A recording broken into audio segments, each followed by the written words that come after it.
dear students. Today we are going to discuss a new topic, and our today's topic is biomolecule. And in this biomolecule chapter today we shall be discussing amino acids. So আজি আমি পঢ়িবলৈ লোৱা পাঠটোৰ নাম হ'ল জৈৱ অণু বায়োমলিকুলছ আৰু জৈৱ অণুৰ অন্তৰ্গত আমি এমাইনো এসিড বিষয়ৰ সম্বন্ধে আমি কিছু কথা আলোচনা কৰিম। তো প্ৰথমতে আমি জানিব বিচাৰিছো জৈৱ অণু বা বায়োমলিকুলছ বুলি ক'লে আমি কি বুজো? What are biomolecules? You know, all living organisms are composed of cells, and inside the cell there is the physical basis of life, what we call as protoplasm. সকলোবোৰ জীৱিত পদাৰ্থৰ দেহ কোষৰ দ্বাৰা গঠিত আৰু কোষৰ ভিতৰত জীৱনৰ আধাৰ দ্ৰব্য আমি যাক কোষপৰশ বুলি কওঁ, কোষপৰশসমূহ থাকে। But do we know what exactly the protoplasm is made up of? The protoplasm is made up of different organic and inorganic compounds. All those organic and inorganic molecules present in the protoplasm which makes the cell living organism are called as biomolecules. So কোষৰ কোষপৰশত থকা বিভিন্ন জৈৱ ৰাসায়নিক পদাৰ্থসমূহৰ যিবোৰ অণু পৰমাণু অণুসমূহক আমি একেলগে জৈৱ অণু বুলি কৈছো। এই জৈৱ অণুবিলাক দুই ধৰণৰ হ'ব পাৰে। সেইবিলাক হ'ব পাৰে অৰ্গেনিক জৈৱ, ইনঅৰ্গেনিক বা অজৈৱ। তো জৈৱ আৰু অজৈৱ এই সকলোবোৰ অণু যিবিলাক প্ৰটোপ্লাজমত থাকি সেল এটাক জীৱিত ৰূপ প্ৰদান কৰে, সেই সমূহ অণুক আমি একেলগে জৈৱ অণু বুলি কৈছো, biomolecules. So protoplasm contains various organic and inorganic compounds, and they are called as biomolecules.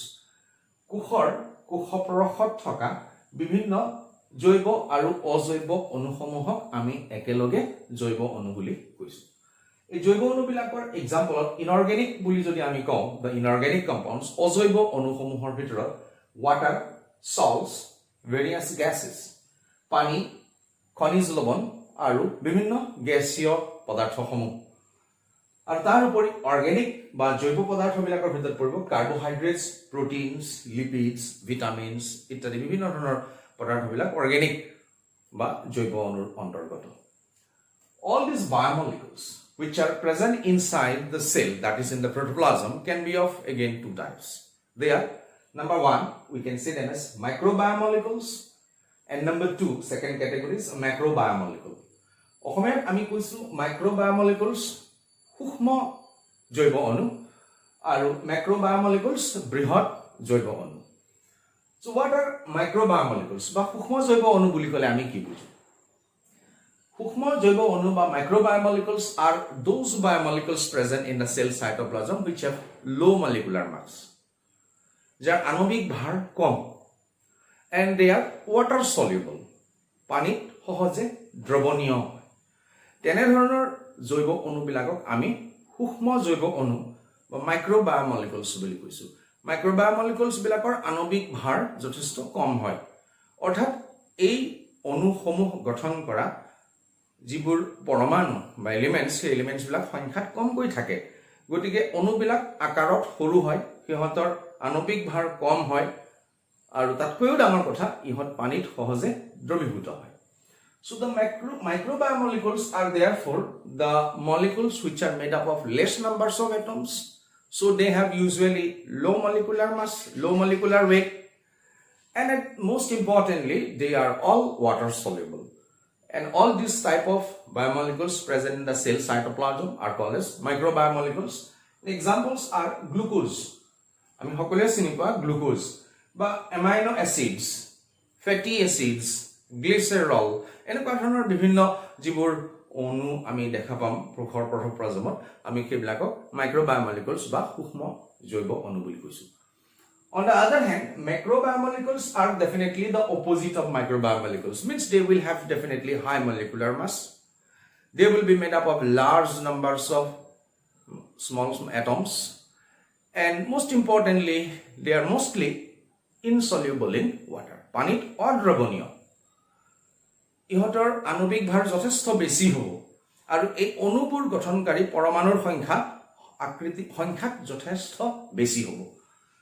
So microbiomolecules or nisinakoi macrobiomolecules or অন্তৰ্গত যিবোৰ উদাহৰণ, the examples we want to say they are carbohydrate যাক আমি শৰ্কৰা বুলি কৈছো, and number 2 proteins সকলোবিলাক protein, fats স্নেহজাতীয় পদাৰ্থ, starch, glycogen ইত্যাদি বিলাক বিভিন্ন ধৰণৰ macrobiomolecules or অন্তৰ্গত, even ইয়াৰ মাজত vitamins, enzymes বিলাকো পৰিব, ঠিক তেনেকৈ নিউক্লিক এসিড যেনে RNA DNA সমূহ macrobiomolecules আন্ডাৰতে পৰিব। তো আমি বায়োমলিকুল সম্বন্ধে কিছু সমূহ জ্ঞান আমি ইয়াতে পাইছো। We have just got a little information about biomolecules. What are biomolecules actually and what are its types? Now, out of these biomolecules, proteins are one example of a biomolecule. আমি আগতেও পাইছো protein.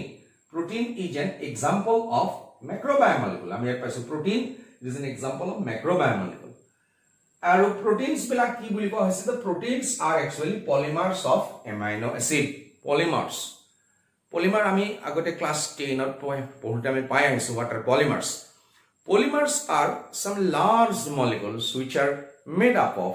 some small units called as monomers, and all these monomers combine one after another in polymerization reaction, and as a result of such polymerization reaction the large compound which is formed is called as a polymer.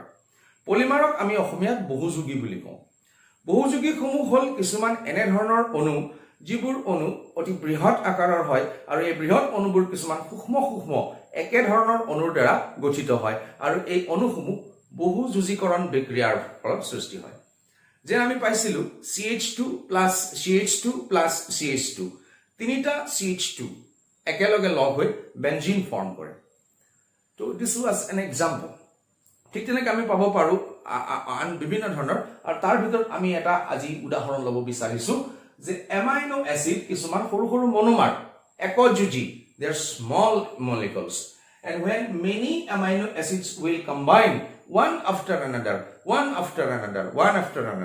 এটাৰ পিছত এটাকৈ যেতিয়া amino acid বিলাক একাধিক্ৰমে বহুযোজীকৰণ বিক্ৰিয়াৰ সহায়ত লগ হ'ব, then ultimately they will form a very big molecule that is called as a polymer, and that polymer, since is made up of amino acid, will be considered as protein. গতিকে protein সমূহ হল amino acidৰ দ্বাৰা তৈয়াৰ হোৱা কিছুমান বহুযোজী। এই amino acid বিলাক মূলত গঠন কৰিছে কাৰ্বন,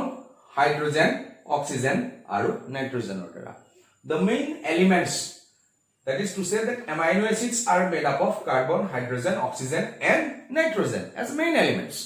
কিন্তু তাৰ লগতে ফসফৰাছ আৰু সালফাৰ নামৰ দুটা এলিমেন্টসও amino acidৰ গঠনত বা প্ৰটিনৰ গঠনত থাকিব পাৰে। তো এতিয়া কথা হ'ল যে how the carbon, hydrogen, oxygen, nitrogen etc. are linked up to form an amino acid. To understand this, we have a diagram here. You can see here, this is the central carbon atom, alpha carbon atom. আৰু এই carbon এটমটোৰ চাৰিওফালে আমি চাৰিডাল single bond দেখাইছো, যিটোৱে কাৰ্বনৰ চাৰিটা যোজ্যতা দেখাইছে, সহজ যোজ্যতা। The covalency of carbon is 4, and we are representing all these 4 covalencies with 4 single bonds. তো এই সিঙ্গল বন্ড বিলাকৰ আমি দেখা পাইছো এইপিনে এটা COOH, this is carboxylic group. Left সাইডত আমি দেখাইছো এটা NH2 group, this is called as amino group. ওপৰত এটা R, this is an organic compound, substitute হ'ব পাৰে কেবা বাৰু, আৰু তলত আমি এটা দেখাইছো হাইড্ৰোজেন এটম। তো যেতিয়া কাৰ্বনৰ চাৰিওফালে এটা ৰেড R, এটা হাইড্ৰোজেন, এফালে কাৰ্বক্সিলিক গ্ৰুপ, আনফালে এমিনো গ্ৰুপ একেলগে লগ হয়, তেতিয়া this is the basic structure of an amino acid. এটা এমাইনো এসিডৰ সাধাৰণ গঠন এনে ধৰণৰ হ'ব পাৰে। কিন্তু এই এমাইনো এসিডটোৰ এটা বিশেষত্ব আছে। এই বিশেষত্বটো হ'ল the carboxylic acid, that is COOH group. এই গ্ৰুপটোৰ পৰা আমি খুব সহজে দেখা পাৰো হাইড্ৰোজেনৰ এটা এটম ইয়াৰ পৰা খুব সোনকালে আঁতৰি গুচি যাব পাৰে। It means that carboxylic acid can easily release a hydrogen ion. Hydrogen positive ion to release কৰি দিব পাৰে, আৰু ৰিলিজ কৰি দিয়াৰ কাৰণে COO the single negative charge লোৱা এটা ৰেডিকেললৈ কনভাৰ্ট হৈ গৈছে, আৰু ই এৰি দিয়া হাইড্ৰোজেনটো NH2 গ্ৰুপে গ্ৰহণ কৰি NH3 পজিটিভ চাৰ্জ হ'ব পাৰে। তো আমি দেখা পালো amino acid is such a compound where the carboxylic group can release a hydrogen ion, and the amino group can receive the hydrogen ion. গতিকে it's a bipolar compound. Bipolar compound বুলি একাৰণে কোৱা হৈছে যে amino acidৰ এটা side যদি negatively charge হৈ থাকে আনটো সাইড slightly positively charged হ'ব পাৰে এই কথাখিনি কৈছো NH2 group is a weak alkali খুব দুৰ্বল কেনেকুৱা হ'ব এটা ক্ষাৰকীয় গুণ সম্পন্ন এটা যৌগমূলক NH2 group and similarly COOH group is a weak acid which is a weak acidic property গতিকে আমি দেখা পালো this amino acid is such a compound where on one side if you see the acidic property and on the other side on the same compound you will see the basic property অৰ্থাৎ amino acid বিলাক এনে ধৰণৰ কিছুমান যৌগ যিটো যৌগৰ এটা দিশ যদি সামান্য ৰূপে আম্লিক গুণ বিশিষ্ট তেতিয়াহলে আনটো দিশত আমি দেখা পাম সামান্য ৰূপত ই ক্ষাৰকীয় গুণ বিশিষ্ট এনে ধৰণৰ যৌগ যিবোৰ যৌগয়ে একে সময়তে আম্লিক আৰু ক্ষাৰকীয় গুণ দুয়োটাকে দেখুৱাব পাৰে তেনে যৌগসমূহক আমি কি বুলি কওঁ উভয়ধৰ্মী যৌগ ইংৰাজীত আমি তাক কৈছো amphoteric compound that is to say that since the amino acid contains both the acidic and basic property in the same compound therefore this type of compounds are called as amphoteric compound they exhibit always amphoteric nature a amphoteric nature দেখুৱাৰ মূল কাৰণটো এই হ'ল COOH can dissociate and it can release one hydrogen positive ion and on the other hand ইয়াত থকা NH2 group it can accept that hydrogen ion অৰ্থাৎ carboxylic এসিডে release কৰা হাইড্ৰোজেনটো সেইটো কম্পাউণ্ডৰে NH2 গ্ৰুপটো ৰিসিভ কৰিব পাৰে যাৰ ফলত কাৰ্বক্সিলিক এসিডটো COO নেগেটিভ চাৰ্জ থকা এটা ৰেডিকেললৈ কনভাৰ্ট হৈ যায় আনহাতে NH2 গ্ৰুপটো NH3 পজিটিভ আন এটা ইৰেডিকেললৈ কনভাৰ্ট হৈ যায় আৰু এই কনভাৰ্সনটো আমি তলৰ ৰিঅ্যাকচনত দেখাব বিচাৰিছো you can see this is the amino acid কাৰ্বনৰ ওপৰত এটা R তলত হাইড্ৰোজেন এটো COOH group this is NH2 group COOH গ্ৰুপৰ পৰা ইয়াত যেটো হাইড্ৰোজেন আছিল হাইড্ৰোজেনটো ইয়াৰ পৰা ৰিলিজ হৈ গল আৰু ৰিলিজ হোৱা হাইড্ৰোজেনটো গুছি গল কলৈ এমিনো গ্ৰুপলৈ NH2 আছিল আগতে NH2 ইয়াত গৈ হাইড্ৰোজেনটো লগ হ'ল so within the compound the transfer of hydrogen is possible from one radical one functional group to another functional group for that reason they can act as a buffer বুলি কোৱা হয় so what is buffer we will know it in our next classes okay but just remember these amino acids can behave as a buffer in the solution so now let's come back amino acids are called as building blocks of protein protein গঠনকাৰী মূল উপাদান বিলাকেই হল amino acid যেনেকৈ এখন ইটাৰ ওয়াল বনাবৰ কাৰণে আমি ইটাবোৰ এটাৰ পিছত এটা কৈ লগাব লগিয়া হয় আৰু বহুত ইটা একেলগে লগাই এখন আমি ইটাৰ বেৰ সাজিব পাৰো ঠিক তেনেকৈ যদি প্ৰটিন গঠন কৰিব লগা হয় তেতিয়াহলে প্ৰটিন সাজিবৰ কাৰণে প্ৰটিন গঠন কৰিবৰ কাৰণে প্ৰয়োজন হ'ব কিছুমান building blocks and those building blocks are amino acids so these amino acids are total how many in numbers they are only 20 in numbers একুটি পৃথিৱীত আমি এতিয়ালৈকে 20টা amino acid পাইছো অৱশ্যে খুব হেহতিয়াভাৱে বিজ্ঞানীসকলে 22টা amino acidৰ স্থিতিৰ কথা ঘোষণা কৰিছে কিন্তু এতিয়াও আমি তাক বিজ্ঞানৰ পাঠ্যপুথিত পোৱা নাই গতিকে আমাৰ কাৰণে এতিয়ালৈকে amino acidৰ সংখ্যা মাত্ৰ 20টা there are total 20 amino acids on this earth আমি আজিলৈকে আৱিষ্কাৰ কৰা মুঠ amino acidৰ সংখ্যা 20টা এই 20টা amino acid বিল্ডিং ব্লকস হিচাপে কাম কৰে আৰু প্ৰটিন সমূহ গঠন কৰে আমাৰ দেহত থকা বিভিন্ন প্ৰটিন জৰুৰী প্ৰটিন খাদ্যত থকা প্ৰটিন উদ্ভিদৰ দেহত থকা প্ৰটিন বিভিন্ন প্ৰাণী বা বিভিন্ন উদ্ভিদৰ দেহৰ বিভিন্ন অংশত থকা বেলেগ বেলেগ প্ৰটিন সমূহ মাত্ৰ এই 20টা amino acid সৃষ্টি কৰে এই 20টা amino acidক আমি আকৌ দুটা ভাগত ভাগ কৰিছো we are just dividing those 20 amino acids into two parts and their number 1 is essential amino acid and the number 2 is non-essential amino acid essential amino acid অসমীয়াত কৈছো অত্যাৱশ্যকীয় amino acid আৰু non-essential amino acid অনাৱশ্যকীয় অত্যাৱশ্যকীয় আৰু অনাৱশ্যকীয় অত্যাৱশ্যকীয় মানে আমাৰ কাৰণে প্ৰয়োজনীয় আৰু অনাৱশ্যকীয় মানে আমাৰ কাৰণে প্ৰয়োজন বিহীন আমাক দৰকাৰ নাই essential and non-essential Now, what are essential amino acids? Amar dehot amino acid কিছুমান আমাৰ শৰীৰে নিজে নিজে উৎপন্ন কৰিব পাৰে বিভিন্ন ধৰণৰ সেল বিলাকৰ ভিতৰত আমাৰ বিভিন্ন ধৰণৰ জৈৱ ৰাসায়নিক বিক্ৰিয়াসমূহ সংঘটিত হয় inside our cell different types of biochemical reactions are going on some of those biochemical reactions are responsible for the formation of amino acids but our body cannot produce all the 20 amino acids. However, our body can produce only 10 amino acids inside our body. যেহেতু আমাৰ শৰীৰত থকা কোষে 20টা সৰ্বমুঠ amino acidsৰ ভিতৰত 10টা নিজে নিজে সৃষ্টি কৰিব পাৰে 10 amino acids our body can produce. গতিকে আমাক সেই 10টা amino acid বাহিৰৰ পৰা যোগান ধৰাটো প্ৰয়োজন নাথাকে. We need not have to take those 10 amino acids in our diet. আমি খাদ্যৰ জৰিয়তে বা ঔষধ হিচাপে সেই amino acid বিলাক আমাৰ শৰীৰত গ্ৰহণ কৰাৰ প্ৰয়োজনীয়তা নাথাকে because our body can produce those amino acids. For that reason, we call them as non-essential, অনাবশ্যকীয়. However, our body cannot synthesize all the 20 amino acids I have already mentioned. আমাৰ শৰীৰে মাত্ৰ 10টা amino acid সৃষ্টি কৰিব পাৰে কিন্তু বাকি 10টা সৃষ্টি কৰিব নোৱাৰে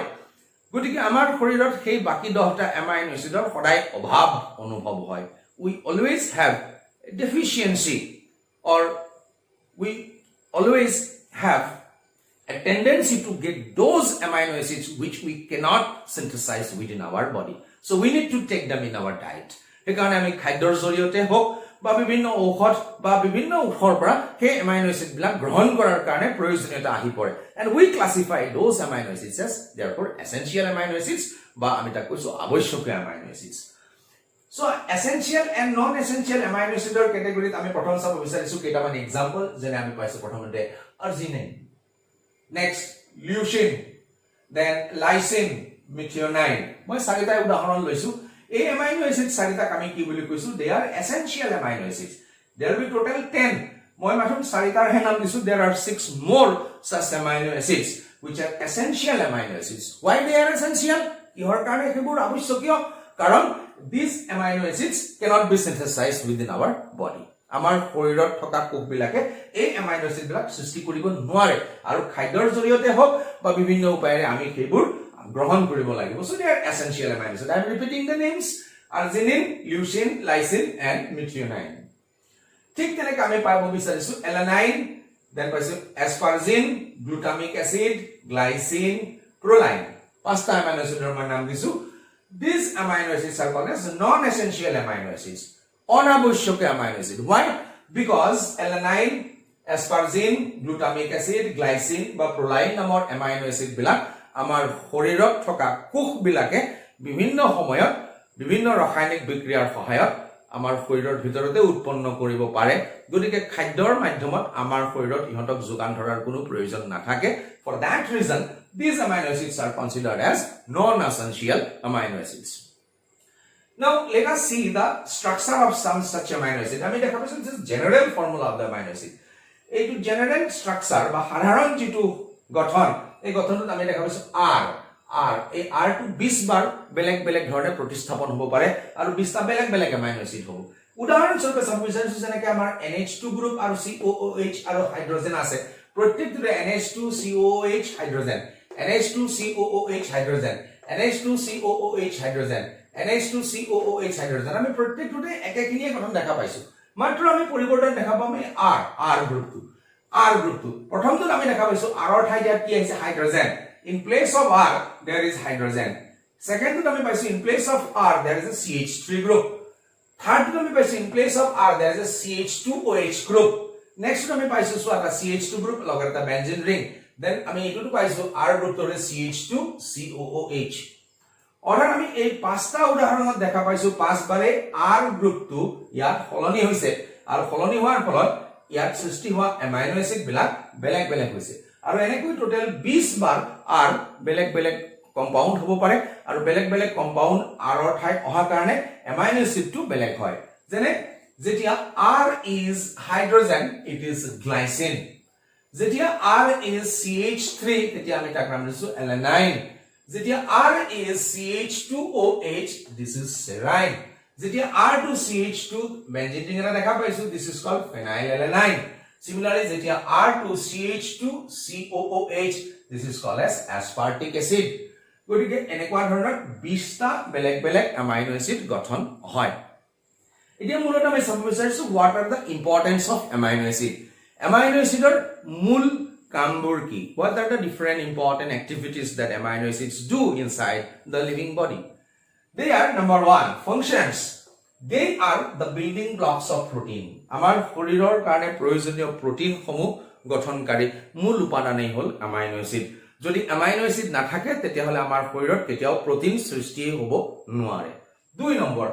they act as buffers and resist the change of pH মই অকমান আগতে কৈছিলো ইয়াত যে যেহেতু amino acid বিলাকৰ